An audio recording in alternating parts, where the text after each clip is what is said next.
Black Clover Chapter 332 and beyond. Today we talk about the plan of Lucius Zogratis, the fourth Zogratis sibling and devil host for the time Devil Astaroth, who controls Julius Novachrono, as revealed in Black Clover Chapter 331. We show you how and why Lucius could receive the power of all three rulers of the underworld: gravity, space and time, the king of all devils but also of all mankind, because we must not forget that the ultimate goal is to remake humanity with undying bodies. Also, only a small percentage of the people who watch our videos are actually subscribed. So if you end up liking this video, consider subscribing. Please enjoy this video. Let's go!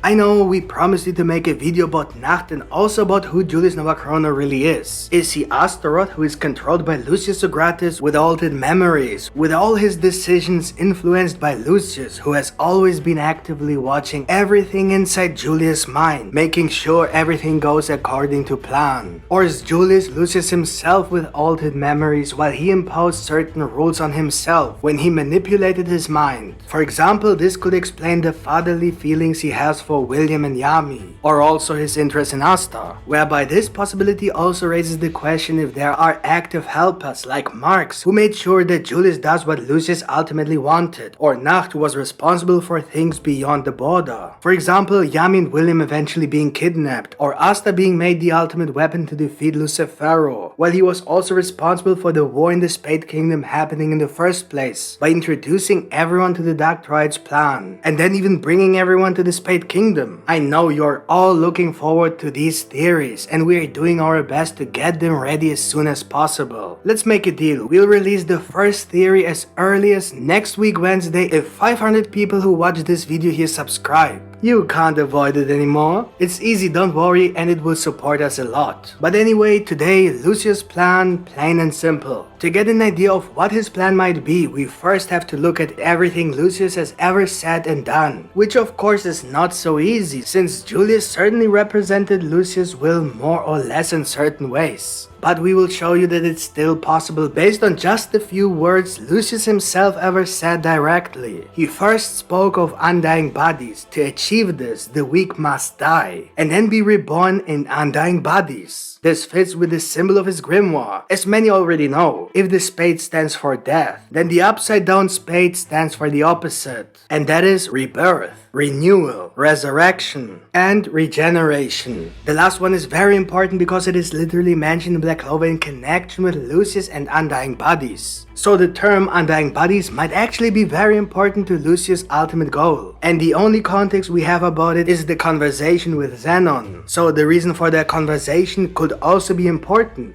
That is, Zenon's desire to protect the Spade Kingdom could even be a small clue to what might happen in Black Clover in the future, related to Lucius' goal. Zenon's desire to protect the Spade Kingdom is the main reason he became a devil host in the first place, as he saw the true strength of devils when he fought a devil in a dungeon with his best friend Alan. During this fight, he almost lost his own life and that of the entire Spade Kingdom had he not managed to defeat this devil. He realized the true potential of the devils and what they can be used for. So Zenon saw only two possibilities. Either the devils will sooner or later destroy humanity, including the Spade Kingdom, and thus he would break his promise to Alan to protect the kingdom, or he keeps his promise to protect the Spade Kingdom, which will not work without the power of the devils. So either fight the devils or use them for their own purpose. And by devils I mean all of them, which is only possible in the way that Lucius is trying to achieve, because what is evil is determined by others. When all are equal and controlled in the same way, there's no more evil. And now comes the point why Zenon's will to protect the Spade Kingdom could reveal Lucius' goal. So with the idea of using the devil's powers to protect the Spade Kingdom, Zenon went to his brother Lucius Zogratis and asked him to make him a devil host, with the condition and the goal of protecting the Spade Kingdom. This was not shown in the manga, but it can be confirmed with a logical conclusion because of the way Lucius continued the conversation, which was shown a few chapters later. He answered him that the weak die easily and that it is impossible to protect them all, as if Zenon had asked to protect the Spade Kingdom, to which Lucius Lucius said that the way Zenon wants it is simply not possible. So to protect them, which is Zenon's goal, Lucius proposed to destroy them temporarily, but then regenerate them, this time with undying bodies. So basically killing the weak ones and then revive them strong so they can protect themselves. Remember that the word regeneration is the symbolic meaning of the upside down spade symbol, indicating that Lucius will work with something like resurrection to achieve his ultimate goal. And this is the point where Lucius' true goal could be related to Zenon's wish. Have you ever wondered why Black Clover has introduced so many great characters that could have so much potential, but are all dead?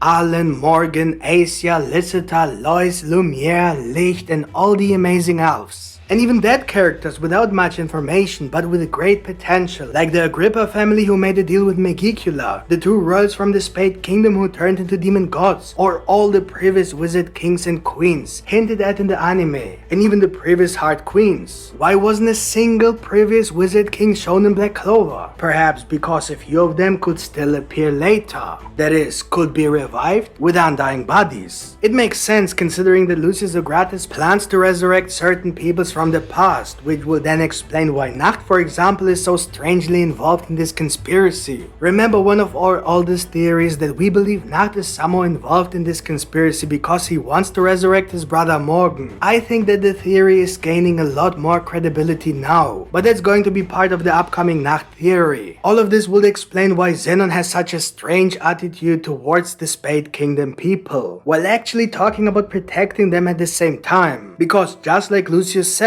they will try to recreate humanity, which suggests that the ultimate goal is to turn all humans into undying bodies who will then only serve Lucius. And if you remember how exactly Zenon spoke to the people of the Spade Kingdom and told them that they are not citizens of the kingdom, since that title is reserved for the strong, it shows perfectly the difference between the weak and strong, just as Lucius described it. Weak are those who have yet to die, and since the people of the Spade Kingdom are still alive, they are the weak ones Lucius was talking about, the ones you can't protect. So they all have to die first and then be reborn in undying bodies, which will then make them strong, and thus also part of the new Spade Kingdom and the entire world, which will then recreate humanity as Lucius himself said. Of course, there are a few things to mention, especially how Lucius is trying to accomplish this. What about Lucifero's devil heart, and what about all the other devils? But before my partner continues with this part of the theory on Black Clover Chapter 332 and beyond, please take a moment and leave a like if you already like this video. It really helps us a lot in creating more and better Black Clover content for you. Thank you. Since Black Clover Chapter 331, many questions have risen about Lucius' plan with Lucifero's devil heart. Obviously, the whole war in the Spade Kingdom and all the years of preparation were for the sole purpose of obtaining this heart. But why? It can be assumed that Lucius needs Lucifero's heart to achieve the goal of recreating humanity by transforming everyone into undying bodies. Imagine a ritual in which Lucifero's heart must be sacrificed in order to use the spell, much like Yami and William were used for the Clifford ritual. Possible, but we believe it's rather unlikely, as it would be a waste considering the power a devil heart possesses. The true potential of a devil heart is much greater than that. Although we don't really know the full extent, only a few things are known so far. A devil's heart is the most important part of a devil's body, literally the core of a devil. As long as the heart remains intact, at least a high-ranking devil can always regenerate even if the rest of their body is destroyed. But not only that, it seems to be what makes a devil in the first place. We have seen how Zenon receives Beelzebub's devil heart and then suddenly became something like a devil himself. This assumption is confirmed when we look at Yami's body, assuming he really did receive a devil's heart, which seems to be the case when looking at this panel. Gray has observed that this has led to a drastic change in his overall mana capacity, with a large amount of magic in Yami's body. She even said that Yami's body now resembles Astas' devil. So basically, Yami has become something like a a devil himself. So, devil hearts, as explained earlier, are the core of a devil. When someone receives a devil heart, they then become devils themselves, and possibly even receive devil magic. If you are wondering if Yami now has received a second magical ability due to the fact that he may possess a devil heart, then the answer is yes, it is entirely possible. So if our theory about Yami's devil heart is correct, and Lucifugus provided the dark magic for the ritual by somehow giving Yami his dark magic, then we can assume that Yami has received Lucifugus's devil heart for some reason. We will definitely make another video on this topic. You see, it's definitely worth subscribing to our channel. We have many insanely good videos planned during the break until Black Clover Chapter 332 returns. This gives a pretty good idea of what Lucius could use the heart for. It seems that Lucifero's heart could be used for Lucius's siblings, for example Dante, to resurrect him with an undying body and thus fulfill the foreshadowing. But this idea comes with several problems, which is why we don't really believe in it. First, the promise was not only to resurrect Dante, but all the weak, who will then return strong after the regeneration. Remember that weak and strong in this case are mainly symbolic of living and undying bodies. So this idea includes all the people of the Spade Kingdom, just as Zenon asked for, and as Lucius himself implied with the idea to recreate humanity. But more importantly, all the members of the Dark Triad, therefore Zenon and Vanica must also be included. If we just assume that the hearts are used to either revive or turn the Dark Triad into devils, then we would only have a maximum of 2 devil hearts, assuming that Lucius somehow also managed to get Beelzebub's devil heart after Zenon made a pact with him. Of course, we saw Beelzebub's devil heart cut into 2 pieces, but if there's one thing Black Clover has taught us, is that you can't trust anything you see in this series, whether it's people who could either be controlled or may not even be the person they appear to be due to transformation magic. We also even have time manipulation, and it has been revealed that several events have been planned, and so traitors could be everywhere. So even Beelzebub Sly's devil heart should be taken with a grain of salt. What I'm saying is that Lucius either really needs Lucifero's devil heart to regenerate all the people while turning them into demon-like beings or even devils themselves, which he then controls, or he uses Lucifero's devil heart for himself, since he must first become the strongest being in the universe in order to rule over this new world he's trying to create. The reason why it makes little sense to revive only Dante with his heart and possibly Zenon with Beelzebub's heart is that this would exclude Vanica, considering that Lucius doesn't have a 3rd devil heart. However, here, Yami's and also Libe's devil heart must be considered. But even if it were theoretically possible, we definitely don't see Vanica getting Yami's devil heart. For example, it simply does not fit. Same goes for Libe's devil heart. It's a no-go for the plot. So if Vanica is not excluded and thus may even turn against her siblings because of this betrayal, we see no logic in reviving only 1 or 2 members of the Dark Triad, especially since in this way all the other people would not be transformed or reborn either, as Zenon has requested. That seems to be the ultimate goal. It just doesn't make sense to assume that the hearts are